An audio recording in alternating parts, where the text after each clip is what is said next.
Jadi radang tenggorokan itu bukanlah penyakit biasa, tetapi penyakit yang luar biasa. Dan ini harus, kalaupun sudah ada gejalanya, Ya. segera lakukan pemeriksaan. Cari dokter. Cari dokter. Ya.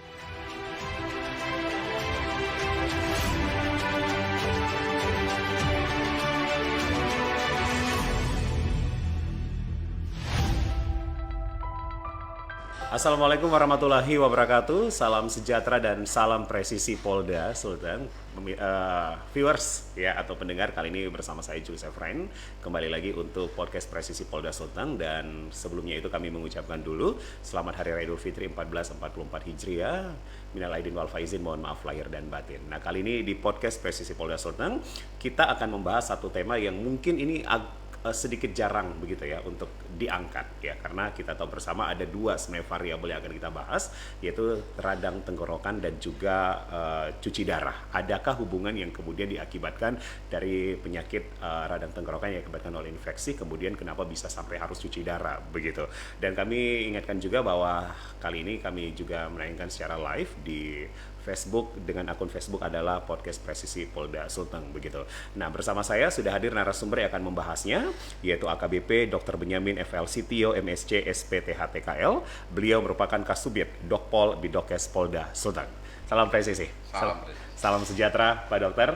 Ya, ini lebih akrabnya saya manggilnya Pak Dokter Ben Benyamin, Pak Dokter siapa Dr. begitu? Dokter Ben saja ya. Baik, Pak Dokter Ben, ini kita akan ada 3 segmen ya, tentunya kita akan bahas karena ini kan memang banyak yang mungkin belum tahu begitu.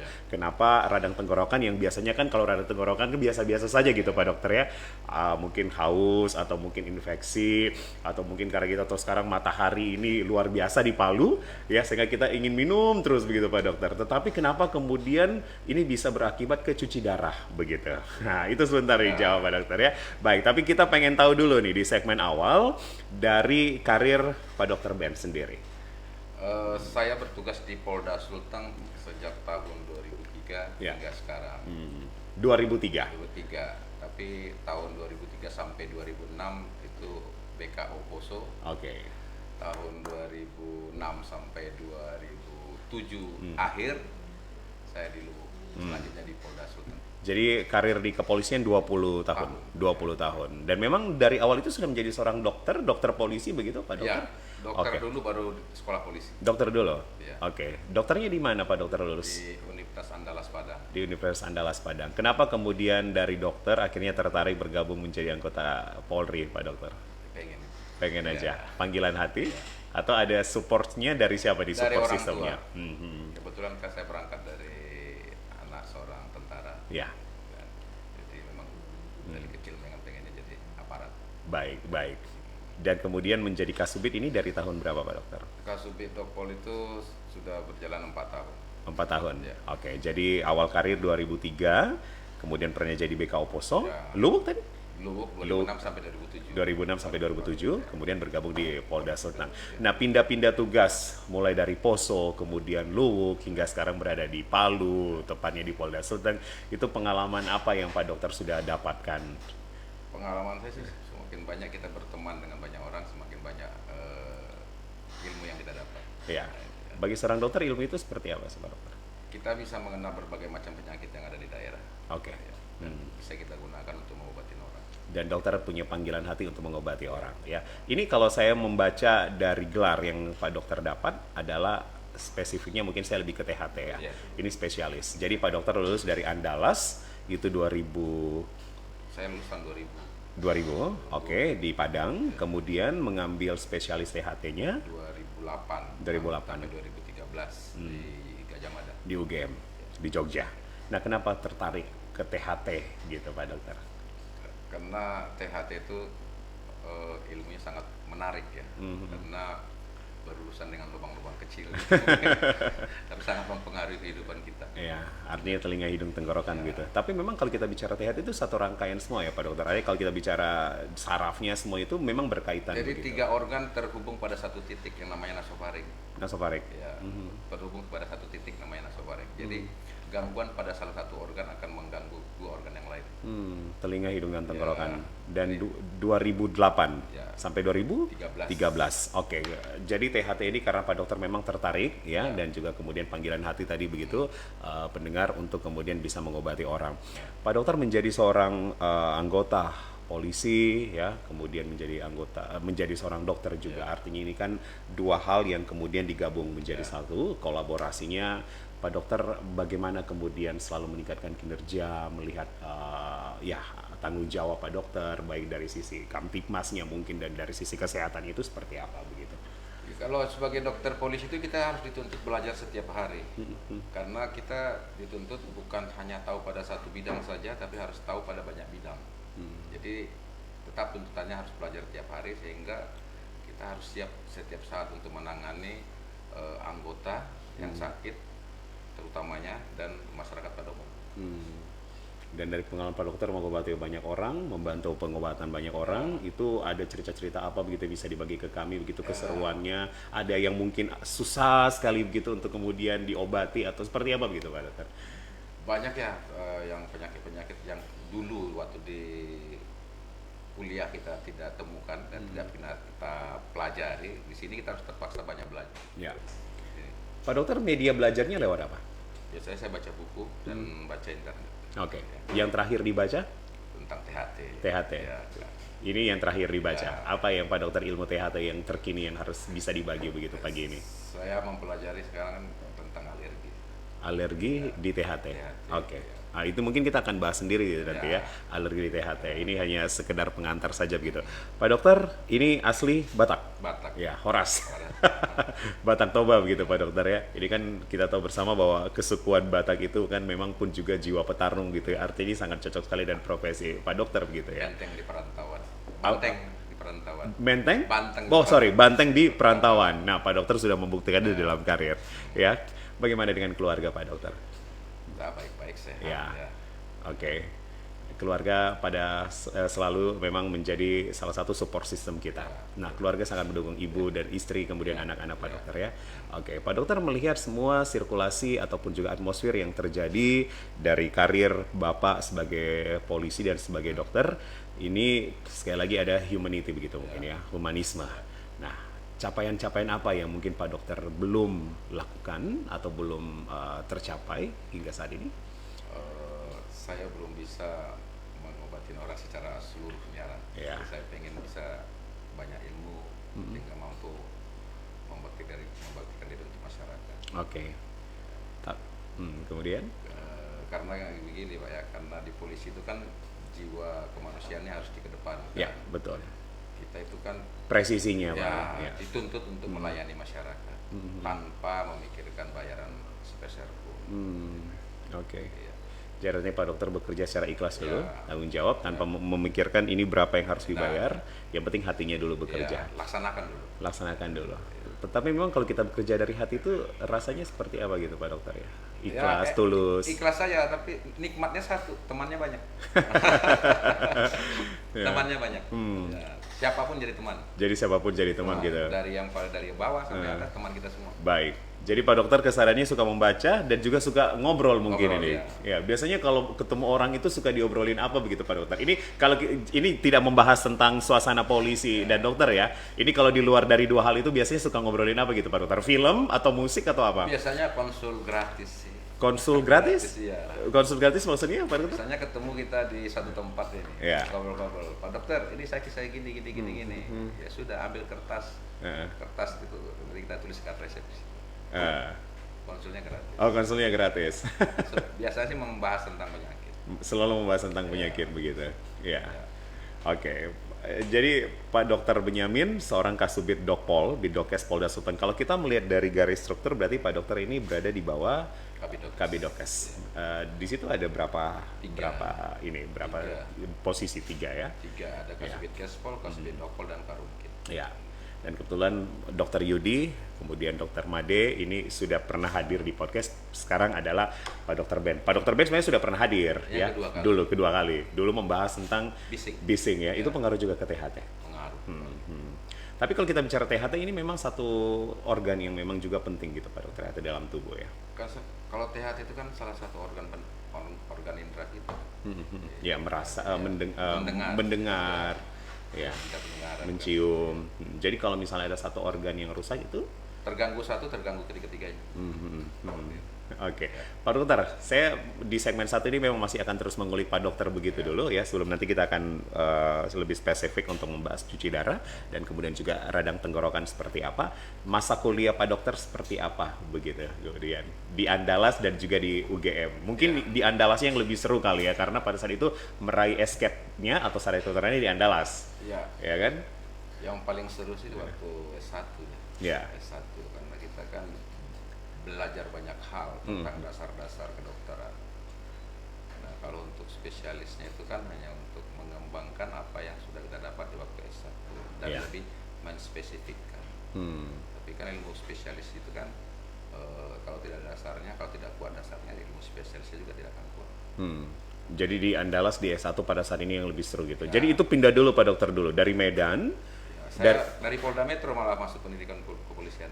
Oke. Seleksinya di Polda Metro. Oke, enggak, saya maksud saya Pak Dokter ketika S1 dulu, kan dokter dulu ya Pak Ya. Dokter ya? Berarti dari Medan nih, kemudian pindah ke Padang? Ya. Gitu. Padang, baru ke Jakarta. Ke Polda Metronya, oke. Jadi masa kuliah itu tentunya adalah masa yang sampai hari ini paling diingat. Iya. Paling indah lah. Paling indah, oke.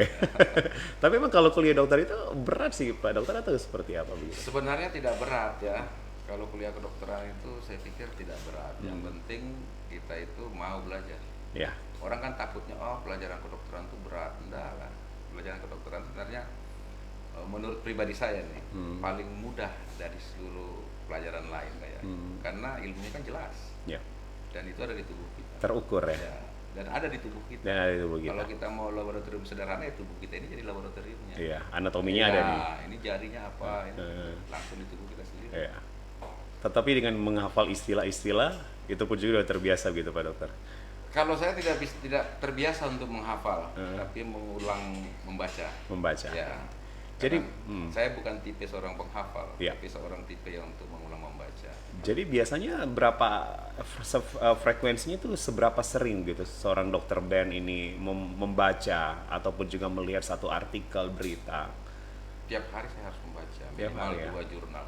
2 jurnal. Minimal. Karena kita dulu diajarkan begitu waktu ngambil spesialis.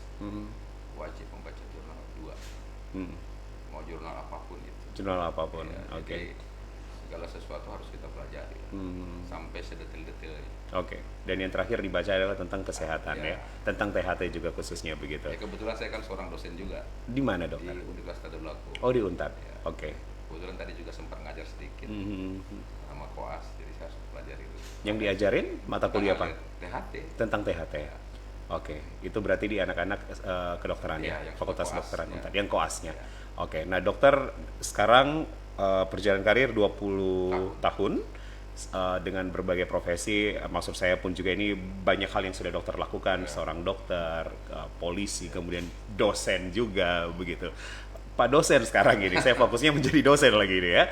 Pak dosen memberikan atau mentransfer ilmu kepada mahasiswa, ya itu apa yang Bapak lakukan gitu, seorang Pak Dokter lakukan sehingga kemudian mahasiswa ini bisa betah, bisa nyaman. Kadang-kadang kalau kita melihat kan sekarang Pak Dokter sebenarnya ini agak berubah nih, ya kan generasi ini kan agak berubah gitu milenial. Mereka lebih pintar kadang-kadang karena memang perkembangan media lebih cepat, ya grafiknya sangat maju sekali gitu. Nah, bagaimana seorang dokter bisa mentransfer dan membuat mereka comfort di kelas? Harus mengikuti cara mereka.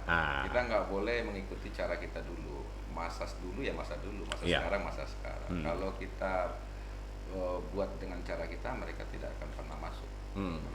Cara apa yang Pak Dokter lakukan ini? Ya, kadang-kadang bermain. Kadang kalau umpamanya mereka mau konsul ke kita itu di mana saja ayo gitu. Iya. Entah di parkiran juga ayo. Bisa. Malah pernah dulu saya di kolam renang malah. Oke. Mahasiswa saya datang. Sambil berenang Pak Dokter ya? Bukan, saya ngawasi anak saya berenang. Ngawasi anak berenang. Kebetulan mereka mau konsul ya ayo sini.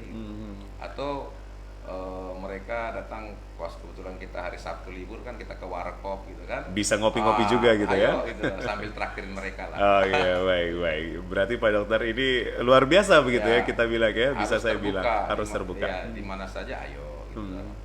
Entah di waktu saya malah yang paling lucu lagi nih. Iya, apa itu, Pak Waktu Dokter? saya selesai dioperasi, karena saya merasa tanggung jawab sebagai dosen belum saya jalankan, ya waktu sedang diinfus, ya sambil ngajar di ruangan perawatan. Pak Dokter lagi dioperasi. Lah, enggak, saya sebagai pasien. Oh, sebagai Pak Dokter pasien ya, Ya, lagi diinfus ya, begitu. di ruang perawatan ya, mahasiswanya saya suruh datang ke ruang perawatan, saya ngajar di ruangan perawatan. Jadi di mana saja saya tidak pernah membatasi mahasiswa saya untuk datang kepada saya. Baik, berarti kita bisa mendapatkan ilmu dan memberikan ilmu Iya. itu di mana saja, Pak Di mana Dokter? saja. Tidak ada batasan Tidak ada uang. batasan. Pak Dokter melihat bagaimana kemudian kualitas kalau kita bicara pendidikan kedokteran Ya. sekarang. Sebenarnya pendidikan kedokteran sekarang sudah lebih baik ya, karena tingkat kepintaran mahasiswa sekarang Ya. sudah hebat-hebat Ya. ya, daripada dibandingkan dulu. Ya, karena banyak media yang Ya, bisa dibaca. Kalau dulu kan kita disuapin ceritanya, ini Ya. kan disuapin banyak. Kalau sekarang kan mereka sudah bisa mencari sendiri, karena segala sesuatu sudah bisa dicari di internet. Kalau Diakses. kita dulu kan pustakanya sangat terbatas ya. Sehingga dosen kita itu dulu terpaksa harus menyuapin kita dengan Betul. dengan Betul. segala kemampuan. Ya. Mungkin kalau bisa bilang dulu metodenya masih sangat one way. Ya. Kalau sekarang bahkan ini two way, bahkan bisa jalannya bisa lebih banyak lagi. Kadang-kadang gitu, kita Dokter. malu kalau kita kalah dalam Ya. soal ilmu. Iya. Kadang-kadang, aduh, kok mahasiswa saya lebih tahu dari saya. Lebih pintar. Ya. Gimana Pak Dokter bisa mendistract ataupun juga membentengi untuk Pak Dokter punya ilmu tuh yang jangan kalah nih sama Nah, mahasiswa malu juga tuh. Pak Makanya Dokter. kita baca tiap hari. Baca tiap Tapi hari, ya. kalau kita sudah kalah, Ya. ya kita harus mengakui diri ya. Ya. Kamu pintar deh. Ya, gitu. Jangan sombong kan. Iya, baik. Berarti saya di awal ini, di segmen ini bisa belajar begitu ya, pendengar dari seorang dokter Ben. Artinya dokter Ben ini sangat fokus dari 3 hal begitu ya, dokternya, kemudian polisinya, dan juga kemudian adalah pengajarnya sendiri. Baik, Pak Dokter, nanti kita di segmen 2 ya, sedikit lagi begitu, kita akan masuk ke spesifik tentang cuci darah dan juga radang tenggorokan ya. Tetapi kalau misalnya kita bisa mengantarkan di sesi 2, nanti segmen 2, kenapa kemudian tema ini harus sangat urgent begitu, karena ini jarang-jarang untuk diangkat dalam satu podcast ataupun juga dialog-dialog begitu. Ya, saya pengennya begini. Jangan lagi menganggap radang tenggorokan itu menjadi hal yang biasa saja. Oke. Tapi haruslah kita anggap sebagai suatu hal yang luar biasa. Karena resikonya di belakang hari yang sangat berbahaya. Dan biasanya memang radang tenggorokan yang mengakibatkan bisa cuci darah itu dimulai dari anak usia. Anak-anak, ya, Usia berapa itu Pak Dokter? Biasanya pada usia bermain lah. Usia bermain. Iya. Oke, kalau saya mengatakan mungkin di 7 sampai 10 tahun. 5 tahun mulainya. Mulai anak keluar. Tidak dalam pengawasan lagi. Oke. Artinya Pak Dokter secara umum ya, bahwa penyakit yang memang ketika sudah diderita atau sudah hinggap begitu di tubuh anak-anak itu harusnya jangan dibiarkan secara umum kita Ya, bicara. In harus general. sebenarnya setiap penyakit itu harus diseriusin lah, diperhatikan, Ya. jangan dibiarkan. Jangan menganggap itu nanti sembuh juga, jangan. Karena resikonya sangat berat. Dan kadang-kadang memang pola asuh orang tua yang membiarkan itu ya Pak Dokter. Ya. Tidak perhatian atau gimana, menyerahkan kepada orang lain untuk merawat anak, akan salah sekali. Nah, pola asuh seperti apa yang kemudian harusnya dilakukan gitu untuk bisa dijaga kesehatan anak-anak? Apalagi sekarang ini Pak Dokter, kita tahu bersama banyaknya bermunculan istilah-istilah penyakit baru begitu Ya. Dokter ya. Kalau dulu kita taunya penyakit A, B, kalau ini diagnosanya ini gitu. Penyakit itu dari dulu sudah ada. Sebenarnya cuma kita nggak terbiasa dari istilah itu Cuman mungkin. lagi viral-viral kan. Kalau kita lihat sudah ada dari dulu. Nah, oke. Gimana kemudian pola asuh yang harus Ya, orang tua harus cepat Dilakukan. mencari pelayanan kesehatan lah kalau anak sakit. Oke. Jangan berupaya untuk menjadi dokter sendiri. Kan kebanyakan kita sekarang menjadi dokter sendiri. Kalau sakit anak ini langsung beli obat sendiri, ya kan. Padahal efeknya nggak tahu. tanpa resep dokter? Tapi memang kalau ketika salah itu bisa berakibat panjang juga ya. Ya, Akibatnya buruk begitu. ya salah juga ini. Contohnya banyak juga apotik kan yang jual obat tanpa resep dokter. Banyak itu. Nah itu kalau dengan apotek-apotek yang kemudian banyak menjual obat tanpa resep dokter, Ya salah dua-duanya, yang membeli salah juga, yang mau jual juga salah. Harusnya kan sudah jelas itu. Ada obat-obat yang bisa dijual tanpa resep dokter, ada obat-obat yang tanpa resep dokter. Gitu Oke. ya. Jadi ya Kan ada lambang-lambangnya tuh, hijau, biru, K, palang, tengkorak. Nah, ada gambar tumbuh-tumbuhan, ada kan lambang-lambangnya yang mana boleh dijual mana. Coba perhatikan ya di daerah kita ini kan banyak tuh apotek yang jual obat tanpa resep, banyak sekali. Nah, sebagai orang awam apa yang kita bisa bedakan bahwa ini memang obat yang secara legal bisa dikonsumsi atau ini sebenarnya tidak ada resepnya begitu? Mintalah petunjuk pada ahlinya. Dan ahli itu adalah dokter. Ya. Dan Dokter Ben sudah melakukan itu di karir dokter, ya, memfasilitasi dan memediasi setiap pasien yang datang ke dokter begitu. Oke, sekali lagi Pak Dokter, kembali lagi bahwa seberapa penting pelayanan kepada pasien yang Pak Dokter sering lakukan? Saya melayani pasien itu kalau bisa sesempurna mungkin ya. Ya bila perlu pasien itu kalau sudah tidak datang kontrol, saya telepon itu satu. Oh begitu. Iya. Gimana kondisinya? Jadi Pak Dokter jemput bola juga ya? Ya tanya, bukan kita mengharapkan dia kembali, kondisinya bagaimana. Kan kita perlu juga tahu perkembangan penyakitnya. Kalau sembuh kan merupakan suatu bayaran kepuasan tersendiri buat kita. Kalau kita tahu, oh ini. Oke. Jadi Pak Dokter akan kontrol dan akan mencari tahu kira-kira pasien saya ini sudah seperti apa kesembuhannya. Kita cek itu yang ini nggak kontrol nih, gimana kondisinya sekarang. Iya. Dan Pak Dokter lakukan sendiri tuh? Ya. Langsung telepon sendiri. Oke. Ini biasa kalau jam kerja Pak Dokter?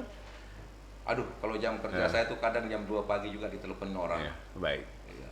Tapi kalau darurat mungkin orang akan mau tak mau, suka tidak suka ya telepon saya. Baik. Ya. Oke, kita lanjutkan lagi Pak Dokter di segmen 2 ya. Ini nanti saya akan kembali untuk masih terpotong dengan jam kerja Pak Dokter. Nanti kemudian kita akan lebih mengerucut begitu kepada hubungan cuci darah dan juga radang tenggorokan, apa yang harus kita pelajari dari dua hal ini yang kemudian ini bisa mengakibatkan juga hal yang tentunya bisa menjadi danger atau berbahaya. Tetap bersama kami di podcast Presisi Polda Sulteng. Kembali lagi di podcast Presisi Polda Sulteng dan juga sekali lagi kami menayangkan secara langsung di akun Facebook kami. Facebook dengan akun adalah podcast Presisi Polda Sulteng. Nah, masih bersama saya AKBP Dr. Benyamin FL Sitio MSc SPTHTKL Kasubit Dokpol Bidokes Polda Sulteng. Tadi di segmen awal atau segmen 1 beliau sudah menceritakan awal karir di 2003 ya Pak Dokter kalau tidak salah. Kemudian juga sudah pernah ke beberapa kabupaten Poso, Luwuk dan kemudian akhirnya sekarang bertugas di Polda Sulteng, tepatnya di Dokes begitu, dan sekarang menjabat menjadi Kasubit ya. Dokter, seorang polisi dan juga dosen ya, mengajar untuk koas ya di Fakultas Kedokteran Universitas Tadulako Palu. Support system dari keluarga ini menjadi salah satu hal yang penting dan bagaimana kemudian memberikan pelayanan yang baik kepada pasien pun juga menjadi hal yang dilakukan secara tulus dan ikhlas dari seorang Dr. Ben, begitu saya memanggil beliau. Pak Dr. Ben, sebelum saya akan membahas atau kita di podcast ini akan membahas tentang cuci darah dan radang tenggorokan, tadi kita terpotong dari jam kerja. Ya. Nah, jadi Pak Dokter, sometimes ini jam 2 malam, 2 subuh, ini masih bergerilya begitu ya dokter ya, artinya membantu. Itu gimana kemudian ceritanya? Ya, kalau keadaan darurat kita harus datang. Ya, apalagi udah menyangkut jalan nafas ya kita harus datang. Ya. Mau tidak mau, suka tidak suka ya datang. Tapi memang ketika di jam-jam yang sebenarnya Pak Dokter sudah istirahat itu kenapa? Memang inisiatif sendiri datang atau ada yang calling Pak Dokter atau gimana? Kadang kan itu telepon. Yang saya bersyukurnya istri saya selalu memaksa saya cepat. Iya. Jadi istri sangat mendukung. Iya, kalau udah ada darurat gitu langsung bilang, udah sana pergi cepat, kasihan gitu. Tapi berarti handphone nggak pernah dimatikan kalau tidur? Iya. Online terus ya? Bukan online sih, standby terus ya Pak Dokter ya. Oke. Jadi walaupun jam 2 udah waktunya istirahat, ini harus ya bertugas. Baik, Pak Dokter. Kita bahas nih ya, cuci darah dan radang tenggorokan. Kita taunya secara awam itu dua ya, dua kalimat yang berbeda, dua hal yang berbeda. Ada satu cuci darah, ada satu radang tenggorokan. Saya ke radang tenggorokannya dulu, begitu ya. Radang tenggorokan atau koreksi saya kalau salah, ini kita sebut faringitis. Jadi di tenggorokan itu kan ada amandel, ada memang faringnya. Oke, faring itu bahasa apa? Tenggorokannya. Tenggorokannya. Kemudian amandelnya dekatnya. Ya. Sebelum kita masuk kepada tenggorokan, kita ada pintu namanya di amandel di situ. Berarti kalau kita lihat itu yang ngegantung kiri kanan itu. Kiri yang kanan. ngegantung itu namanya ufula namanya. Ufula. Iya. Oke. Yang di tengah kan? Yang di tengah. Ya, kalau yang pinggir-pinggir ini. Itu amandel. Amandel. Oke. Nah, biasanya radang tenggorokan itu diakibatkan oleh Penyebab terbanyak radang tenggorokan ini hmm, adalah iritasi. Iritasinya apa? Kita mengkonsumsi makanan atau minumnya terlalu dingin, hmm, terlalu asam, terlalu manis, terlalu asin. Jadi penyebabnya adalah iritasi terlalu banyak. Yang lainnya karena infeksi. Infeksi ini banyak juga. Ada infeksi virus dan ada infeksi bakteri, bahkan ada infeksi jamur. Nah, yang jadi masalah kalau dia infeksi bakteri. Infeksi bakteri yang mana? Ya, salah satu penyebabnya itu kuman Streptococcus beta hemolyticus grup oke, A. Streptococcus. Streptococcus beta hemolyticus grup A yang paling bahaya karena ini bisa menyebabkan gagal ginjal dan jantung. Nah, kita bahas sekarang kan cuci darah ya, Iya, ya iya. kan? Nah, kuman Streptococcus ini berdiam di tenggorokan, tapi dia mengeluarkan racun. Racunnya ini yang Exotoxin ya. eksotoksin. Iya. Racunnya ini yang beredar ke seluruh tubuh dan mampirlah dia di ginjal. Di ginjal ini dia akan dilawan oleh tubuh yang bersifat antibodi. Mereka bergabung malah membentuk antigen baru. Jadi antigen dan antibodi bersatu Membentuk antigen, antigen baru. Disitulah menjadi buah malakama buat ginjal. Dia akan melawan tapi sekaligus juga timbul kerusakan di daerah ginjal ini. Ginjalnya, peradangan Ya, jadinya. dia akan menyebabkan nanti glomerulonefritis akut Iya. namanya. Kita sebut Gejalanya GNI. ya GNA. GNA, sorry, Ya. GNA. Nah, di situ gejalanya itu nanti kencingnya kencing darah. Kemudian kelopak mata sembab, kaki sembab. Dan kadang-kadang perutnya menjadi Bengkak. ya bengkak. Bengkak. Iya. Nah, kalau diobati gejalanya sembuh, tapi proses perjalanan penyakitnya akan berlangsung seumur hidup. Ya, nah, akhirnya dia gagal ginjal. Bahkan yang kalau tadi kencing berdarah ya, dokter. Iya. Bahkan ada yang tidak bisa kencing sama sekali. Ya, kalau kerusakan sudah parah. Sudah parah. Iya. Ya. Dan ini penyebabnya sekali lagi sebenarnya hanya akibatkan atau disebabkan radang tenggorokan. Ya, radang tenggorokan Iya. yang disebabkan oleh kuman Fokus. Streptococcus. Oke. Jadi seberapa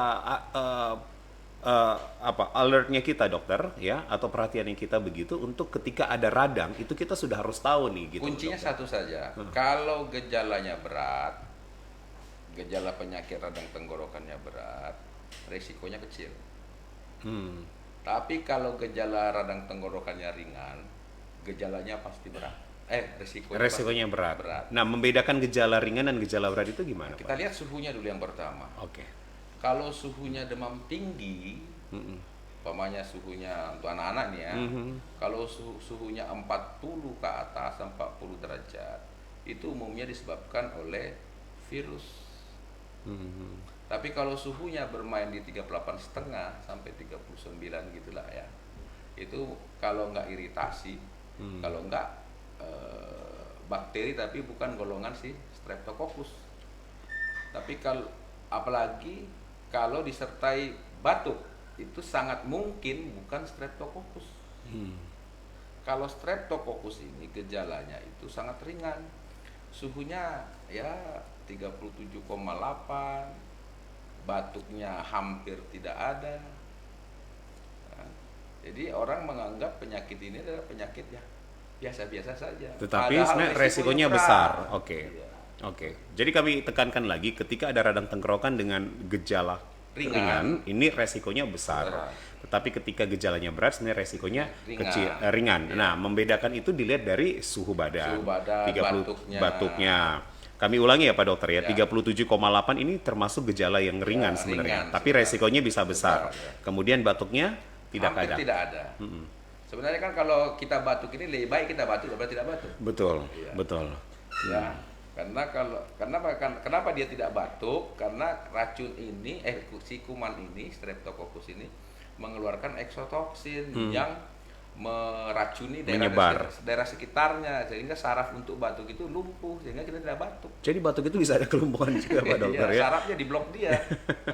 Gitu. Baik, baik. Nah, berarti harus waspada itu Pak Dokter, ketika radang tenggorokan harus dicek ya. Harus Ya, kita tahu begitu. harus tahu dulu. Harus tahu. Nah, biasanya kan Pak Dokter kalau radang tenggorokan itu tadi ya kan terlalu mengkonsumsi yang terlalu. Kalau iritasi. Iritasi. Ya. Ini kita bicara bakteri ya. Bakteri. Oke, tetapi kalau yang iritasi tidak akan mengakibatkan cuci darah begitu. Tidak. Yang kita bicarakan ini kan yang radang tenggorokan sebabkan kuman Streptococcus. Iya, kuman. Yang gejalanya dianggap biasa saja Iya. oleh orang awam. Yang itu. Nah, kuman atau bakteri Ya. ya itu biasanya karena apa begitu Pak Dokter? Karena di daerah kita ini kan memang daerahnya masih ya lumayan agak apalah ya namanya agak kotor lah. Hygiene-nya kurang. Ya, apalagi kalau umpamanya pada acara hari raya kebesaran agama ya kan. Iya, iya. Kan itu sering ada penyembelihan Oke.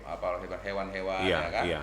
Dia hanya dicuci dengan air saja kan. Sebenarnya kuman si Streptococcus ini hidupnya di darah. Di darah. Di darah. Berarti pasar-pasar hewan pun juga itu Harus dicuci dengan air garam. air garam. Iya, air garam. Jadi setiap selesai menyembelihkan itu ya dicuci dulu dengan air garam. Ya, karena biasanya konsumsi daging ya itu sangat tinggi ketika hari besar Ya, ataupun apapun ya, ya, begitu Pak ya. Dokter. Oke, berarti harus dicuci air garam. Garam. Nah, berarti bakteri kuman ini sekali lagi salah satu akibatnya atau penyebabnya adalah dari sanitasi kita yang kurang. Iya. Oke, kalau untuk kita bicara kondisi rumah sendiri Pak Dokter. Ya. Kalau kondisi rumah sendiri biasanya sirkulasi udara. Daerahnya lembab ya hidup. Apalagi kalau ada darah-darah ikan di dapur segala macam dia hidup di situ. Tapi penyakit radang tenggorokan dengan jenis ini ya, Streptococcus, saya agak hati-hati begitu Pak Dokter ya, Streptococcus Ya. begitu, ini memang sudah banyak terjadi gitu Pak Dokter. Banyak banyak terjadi. Kalau kita itu radang tenggorokan yang agak berat-berat itu muncul biasanya setelah hari-hari besar keagamaan. Ya, ya. Munculnya itu. Sebentar lagi dia akan muncul nanti radang tenggorokan yang berat nanti Iya. setelah Lebaran ini. Iya. Tapi itu kan yang biasa ya dokter ya. Ya.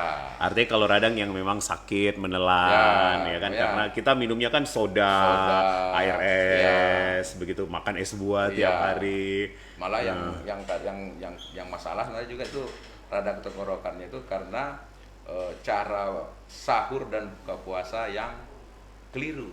Oke. Ya. Oke. Kan sebaiknya ini kan kalau habis imsak gitu kan, Iya. habis sahur itu kan harusnya itu tidak boleh tidur. Nah, Tapi ini kan tidak kan, Iya. ini habis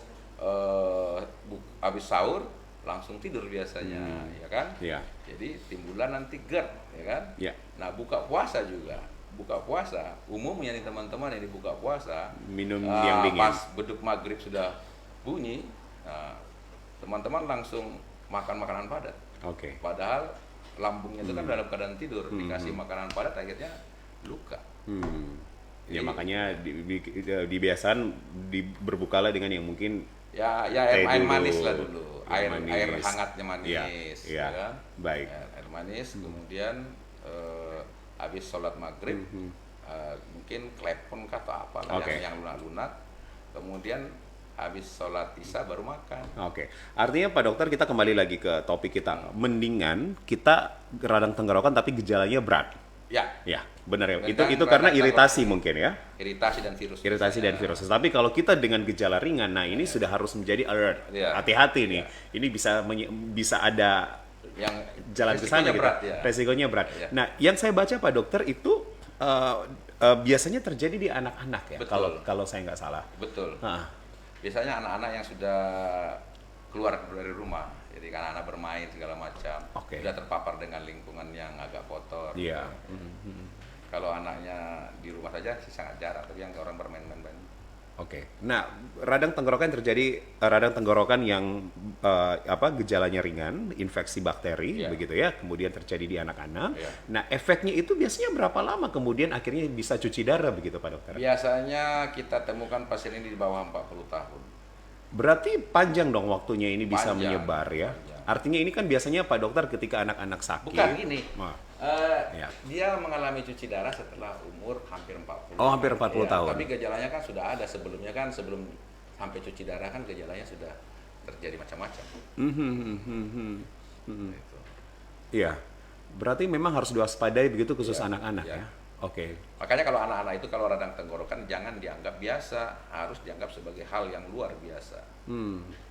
Oke. Dan ketika anak kita ya atau usia anak yang mungkin kita temukan dengan gejala yang bisa mengakibatkan hal tersebut, itu harusnya diapakan begitu Pak Dokter? Berobat ke dokter saja.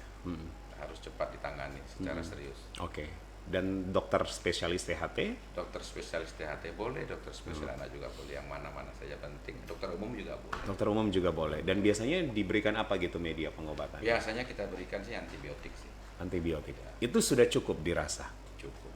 Cukup. Untuk- Samping obat demam ya. Iya. Samping antibiotik saja. Kenapa kemudian Pak Dokter ada bentuk kelalaian dari orang tua yang akhirnya bilang ini udah radang tenggorokan biasa aja lah begitu? Ya kita kan ada budaya-budaya begitu, kalau apa namanya, kalau orang tua itu biasa saja. Kadang-kadang di daerah itu tanpa diobati juga sehat-sehat aja, so kita balas aja begini, iya yang selamat berapa, yang mati berapa, kan gitu aja pertanyaannya. Jadi sekali orang tua ini harus punya pola asuh Iya, yang baik, iya. pola asuh yang ketat untuk anak-anak gitu. Iya. Pak Dokter, kita tahu bersama bahwa beberapa hari di Indonesia termasuk di Palu sendiri, Iya. ini kan matahari ya, UV kita sering baca di artikel pun juga sangat begitu tinggi begitu. Ya, itu ada pengaruhnya nggak juga Pak Dokter kalau kita bicara radang? Kalau secara langsung tidak, yang masalah itu cara penanganan kehausannya ini yang masalah. Orang karena panas, haus, cepat minum yang dingin-dingin, ya kan, mengiritasi lagi tenggorokan. Iritasi tenggorokan menyebabkan radang tenggorokan. Oke. Iya. Tetapi itu karena iritasi, Iritasi. bukan karena bakterinya. Bukan. Cuma memang kita harus mengedukasi aja begitu Ya. Pak Dokter ya untuk iritasi. Nah, berarti ketika kita konsumsi air minum itu harusnya Yang hangat-hangat lebih baik daripada Oke. yang dingin-dingin. oke. Dingin cepat menghilangkan haus, tapi dingin tidak menghilangkan kekurangan cairan. Dingin tidak menghilangkan kekurangan cairan. Iya. Artinya tetap dehidrasi. Ya, rasa hausnya hilang, Rasa hausnya tapi hilang. cairannya tidak belum tergantikan secara sempurna. Nah, Kalau hangat Iya. itu rasa hausnya lama hilangnya Iya. sebelum kekurangan cairannya tergantikan. oke, baik, baik. Pak Dokter, kita akan masuk ke segmen terakhir ya. Akan lagi lebih mendalam begitu kemudian dari radang tenggorokan yang menyebabkan cuci darah ya, seperti apakah kemudian harus kita waspadai bersama, karena kalau sudah cuci darah ini sepertinya itu sudah sangat susah dibayangkan ya Pak Dokter. Ya. Berat dibayangkan Karena ya. fasilitas cuci darah juga Iya. di kota kita ini kan belum memenuhi. Oke, belum memenuhi. Seperti apakah kemudian hal ini harus kita pelajari bersama? Tetap bersama kami di podcast Presisi Polda. Kembali lagi bersama saya Julius begitu ya. Dan kita berada di segmen terakhir, edukasi yang begitu luar biasa kita bisa pelajari bersama kali ini. Ternyata radang tenggorokan ya yang sifatnya ini diakibatkan oleh bakteri, ini bisa mengakibatkan cuci darah begitu. Tadi sudah dijelaskan oleh Dr. Ben, ada radang tenggorokan iritasi ini karena konsumsi minuman ataupun juga makanan ataupun juga sinar matahari yang ini sebenarnya bukan faktor X-nya begitu, tetapi karena kekurangan dehidrasi atau kita kekurangan cairan, dehidrasi begitu, kita minum yang salah, harusnya minum air hangat begitu. Tapi kita tidak fokus ke situ ya. Nah, ini ya salah satu aja begitu menjadi edukasi kita bahwa air hangat itu lebih penting ya ketimbang harus minum air es begitu atau air dingin. Nah, tetapi kita fokus dulu kembali ke infeksi yang diakibatkan karena bakteri ya, karena sanitasi yang kurang ya dokter ya, apalagi kalau misalnya di hari-hari raya besar keagamaan biasanya tempat kita beli daging gitu ya, ini pun juga sanitasinya atau kebersihannya sangat kurang sekali. Di rumah tadi adalah sirkulasi. Ya, sirkulasi menyebabkan kan kalau sirkulasinya kurang baik itu lembab lingkungannya. Jadi kita sangat memungkinkan kuman itu hidup dan berkembang. Oke, baik. Pak Dokter, gejala-gejala tadi sudah disampaikan ya, dengan demam di 37,8 atau suhu badan, kemudian batuk sama sekali tidak ada. Nah, ini bisa menjadi warning awal. Ini bisa dikatakan Kemungkinan Streptococcus. Iya.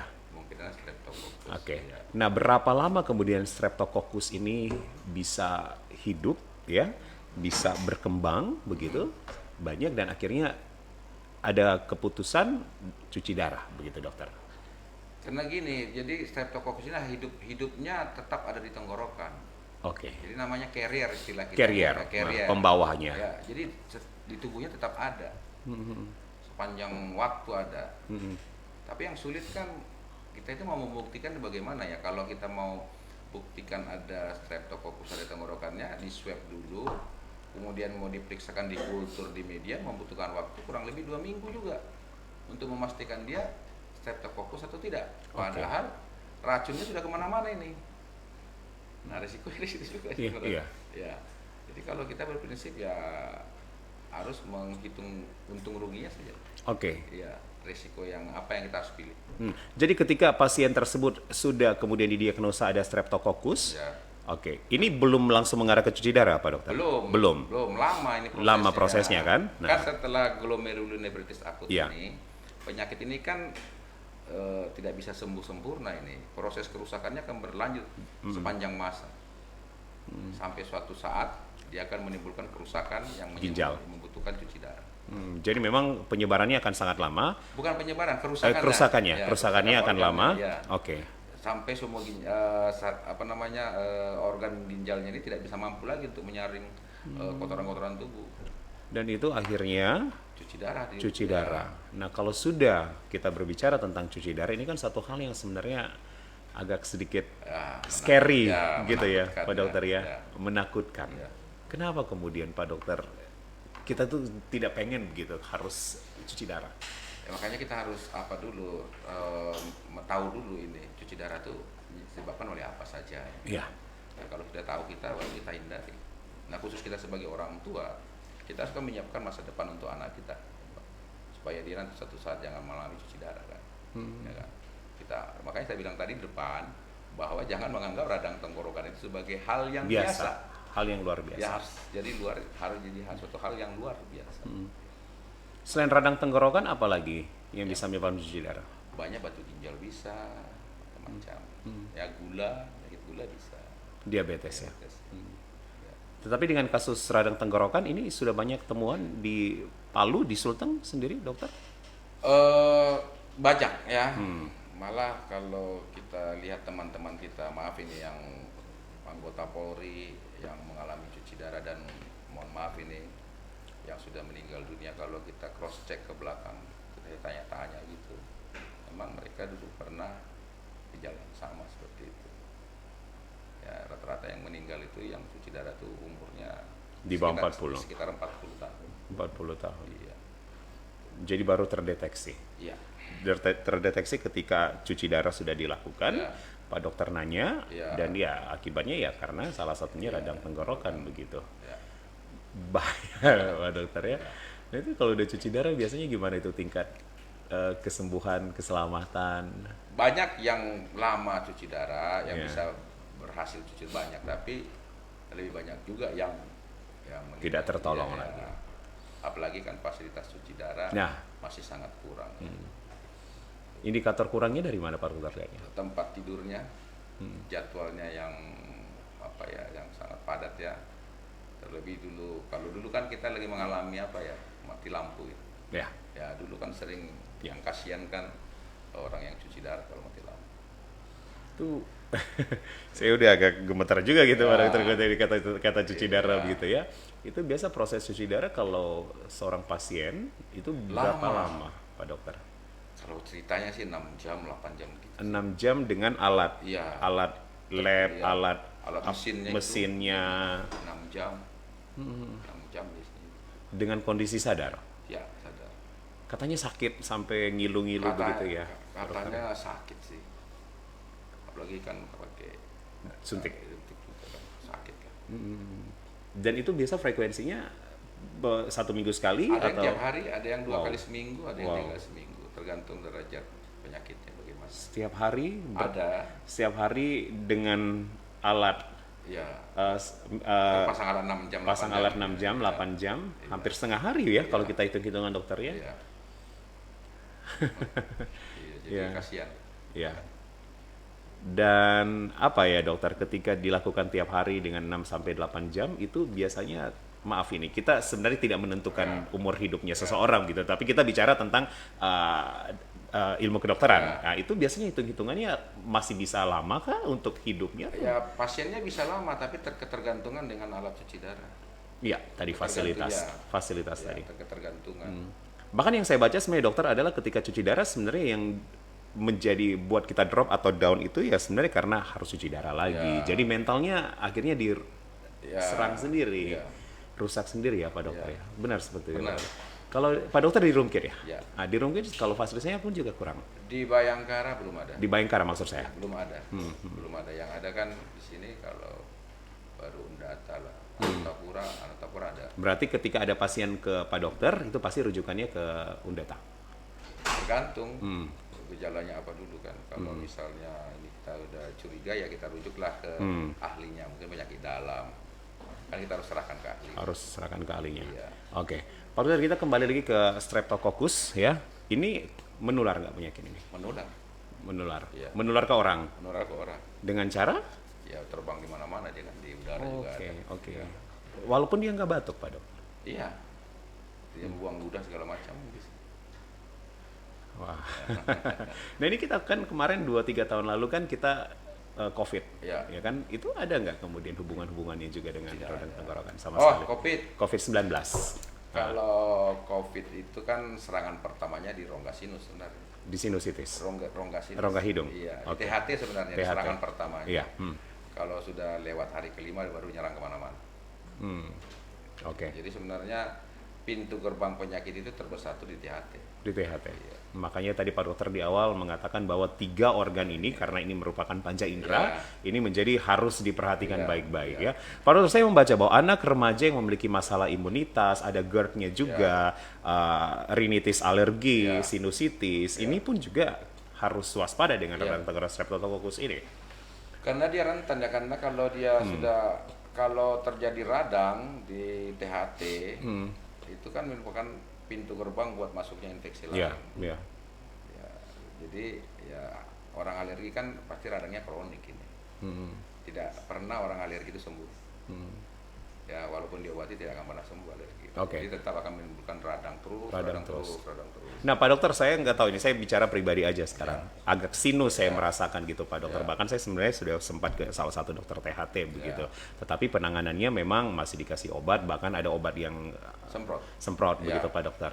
Ya, itu seperti apa kalau bicara dengan masih di level seperti itu? kan saya dengar memang saya nggak enak ngomongnya, agak sengau gitu kan. Kan? Jadi kalau pagi-pagi tuh bangun pasti Bersin. bersihin, itu gimana? Alergi kan. Alergi. Iya. Nah, kalau misalnya dengan level-level begitu tuh apa yang harusnya Diobati dilakukan? bisa. Obatnya apa gitu? Ya aku praktek saja. Praktek saja, Ya. dokter. Ya. Tapi saya garis bawahi dulu. Iya, iya. Pengobatan alergi tidak akan pernah bisa menyembuhkan. Tapi Oke. pengobatan alergi adalah untuk meningkatkan kualitas hidup. Betul. Ya, supaya jangan terganggu. Iya. Karena kalau pagi tuh bersin-bersin, dan ternyata saya banyak mempelajari ada juga tuh banyak orang yang begitu kalau bangun pagi. Apalagi kita daerah pantai kan. Daerah pantai, ya dingin. Penderita alergi kan banyak di daerah pantai. Untuk alergi ini kan saya apa dulu tidak ada alergi dingin. Oh, tidak ada alergi Ya, dingin. tapi untuk topik berikutnya saja. Oh iya, berarti Pak Dr. Ben harus diundang lagi begitu ya. Ini kode nih untuk teman-teman di Humas Polda Sulteng. Pak Dokter, dengan semua yang kita bahas ya, terutama kita bahas Streptococcus ya, radang tenggorokan ya, paling tidak kita butuhkan dokter spesialis ya. Nah, dari dokter spesialis tadi sebenarnya sudah sempat diberikan jawaban Pak Dokter, akan diberikan obat ya, antibiotik atau apalagi gitu Pak Dokter ketika kita datang untuk berkonsul. Jadi kita harus apa ya, untuk obatinya ya, paling cuci mulut lah gitu kan. Kita sering kumur-kumur ya kan, kumur air garam. Atau yang bagi teman-teman yang muslim kan sebenarnya kan sholatnya kan 5 waktu. Betul. Tuh. Ya kalau boleh kumurnya yang benar gitu loh. Jangan cuma ciprat-ciprat air. Karena cuci mulut itu juga salah satu untuk mengurangi jumlah kuman dalam mulut. Kalau kita nggak lakukan dengan benar kan kasihan, sayang kan. Oke. Ya. Oke, berarti dengan air garam itu metode sederhana, Iya, metode rumah yang bisa kita lakukan Iya. tiap hari. Seberapa sering harus kita lakukan itu? Ya 2-3 kali sehari. 2-3 kali Ya. sehari. Baik, baik. Cuman pesan saja ini. Iya. Garam ini kan pencuci universal. Iya. Ya, jadi kalau umpamanya ada yang kotor-kotor, bekas makanan segala macam di meja makan, saya dengan air garam bisa hilang. Umpamanya di rumahnya banyak lalat nih. Pasti ada sisa-sisa makanan yang di meja Iya, makan. iya. Dicuci saja dengan air garam. Garam berapa sih harganya? Murah. Murah ya. banget kan, apalagi yang di pinggir jalan Gampang sana kita kan. dapatkan. Iya, Ya. kan? Baik, kalau untuk perokok sendiri tuh radang tenggorokan ada hubungannya nggak? Pak Iritasi Dokter? kan. Iritasi, itu hanya ke iritasi saja ya? Iritasi, ya. Iya. Tapi kalau dari iritasi ke Streptococcus ini bisa? Begini Pak, kalau ada radang di tenggorokan itu memungkinkan kuman-kuman lain untuk hidup jauh lebih baik. Oke, Ya, artinya lebih dia gampang. dia nyaman, Dia nyaman. hinggap di situ, Iya. tinggal di situ. Jadi harus ada radangnya dulu. Iya.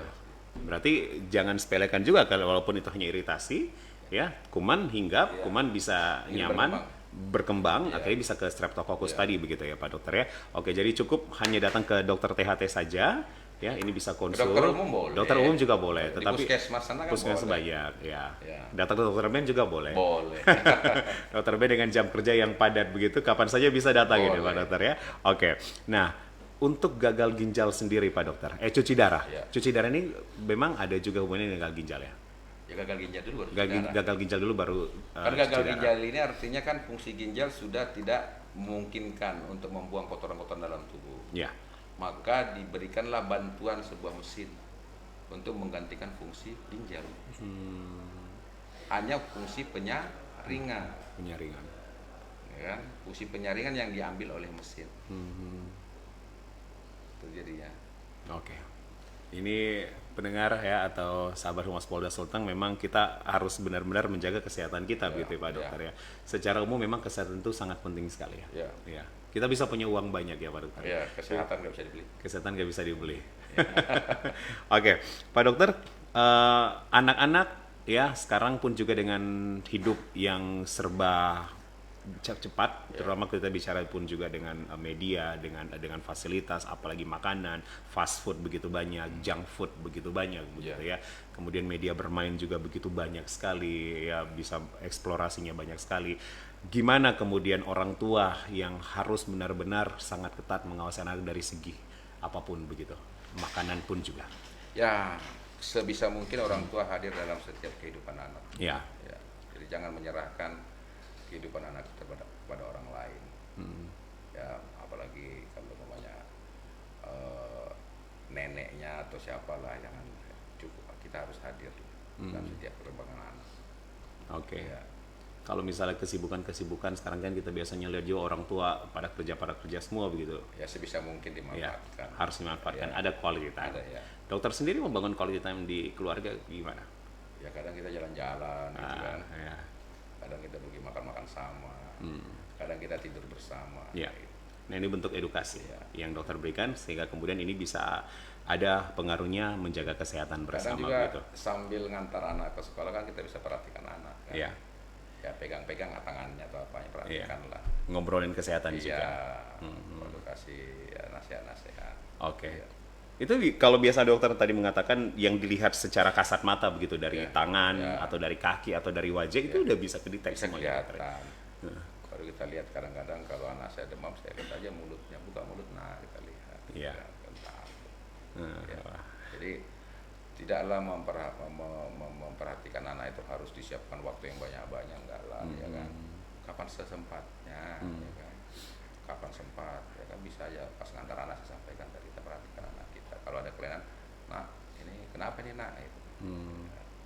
Janganlah sampai ada kelainan kecil nggak kita perhatikan. Kelainan Ya. kecil itu kadang bukan masalah besar juga kan. Ya.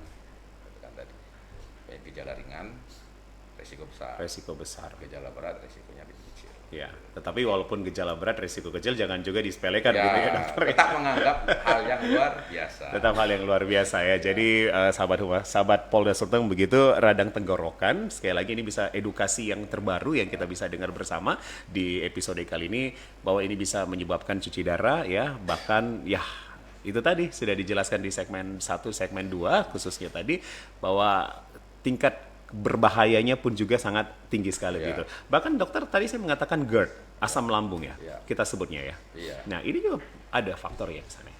Kan kalau Salah satu. GERD itu kan faktor dari kebiasaan saja, habis makan langsung tidur. Langsung tidur. Iya. Kalau lambat makan sama juga. Lain, Itu mah. iritasi lambung, Iritasi namanya, lambung. mah namanya. Oke, oke. Kalau GERD itu kan masalahnya karena aliran balik asam lambung ke tenggorokan. Oke. Jadi tapi masyarakat menganggapnya mah. Jadi sebenarnya GERD dan MAH beda. Dua hal yang berbeda. Dua hal yang berbeda. Tapi sangat jarang loh kita orang Palu ini yang menderita mah. Kebanyakan GERD sih. Iya, iya. Bahkan di usia-usia saya begitu Pak Dokter, teman-teman yang masih muda juga, Iya. kalau ditanya diagnosanya apa GERD, GERD, iya. diagnosanya apa Jarang, GERD, Mas. bahkan Jarang. kayak seperti apa ya, bola liar gitu yang GERD begitu. Ya. Dan gejalanya berat juga itu. Iya, oke, baik. Episode lain lagi kita bahas. Pak Dokter, ini terima kasih banyak ya sudah memberikan edukasi kepada kita tentang radang tenggorokan dan hubungannya dengan cuci darah begitu ya. Walaupun memang waktunya singkat, tetapi paling tidak kita sudah mendapatkan informasi edukasi yang luar biasa. Yang terakhir, Pak Dokter sendiri menyarankan apa begitu untuk kita bisa hidup sehat, terutama pola asuh orang tua kepada anak-anak ya, dan kemudian ketika kita juga sudah berusia dewasa begini ya, sampai usia 40-50 tahun tetap menjaga kesehatan kita, Pak Dokter. Yang pertama itu makanlah yang di rumah saja. Ya. Sedapat mungkin makanan yang di rumah Betul, saja. saya suka dengan makanan rumah gitu, Pak. Ya. Kurangi fast food, junk food ya. Ya, baru istirahatlah yang cukup. Ya. Yang keempat, bergaullah yang baik. Ya. Saya Oke, kira itu. punya pikiran yang baik Ya. juga. Olahraga penting juga, Pak Dokter ya. Oke, terima kasih Dokter Benyamin. Tapi tunggu. Apa lagi, Pak Dokter? Statement terakhir. Oh iya, apa itu? Lupa, biasanya ada statement Nah, terakhir. ini statement terakhirnya apa ini, Pak Dokter? Yang saya tunggu-tunggu ini. Tadi kan sudah saya ulangi. Ah, Jadi radang tenggorokan itu bukanlah penyakit biasa, tetapi penyakit yang luar biasa. Dan ini harus, kalaupun sudah ada gejalanya, segera lakukan pemeriksaan. Cari dokter. Cari di dokter daerah. ya, Dokter Ben siap. Pak AKBP Dokter Benyamin FL CTO MSc SPT HTKL, Kasubit Dokpol Bidokes Polda Sulteng. Terima kasih banyak ya atas waktunya sudah memberikan pencerahan kepada kami. Ya, sahabat Humas Polda Sulteng, inilah yang menjadi akhir dari perbincangan saya bersama Pak Dokter Ben begitu ya, tentang radang tenggorokan dan juga hubungannya dengan cuci darah. Semoga bermanfaat, dan ini nanti bisa disaksikan lagi lewat YouTube kami begitu di podcast Presisi Polda Sulteng, ataupun juga kembali bisa disaksikan lewat akun Facebook di podcast Presisi Polda Sulteng. Terima kasih, saya Julius Efrain pamit. Assalamualaikum warahmatullahi wabarakatuh. Salam sejahtera dan salam presisi.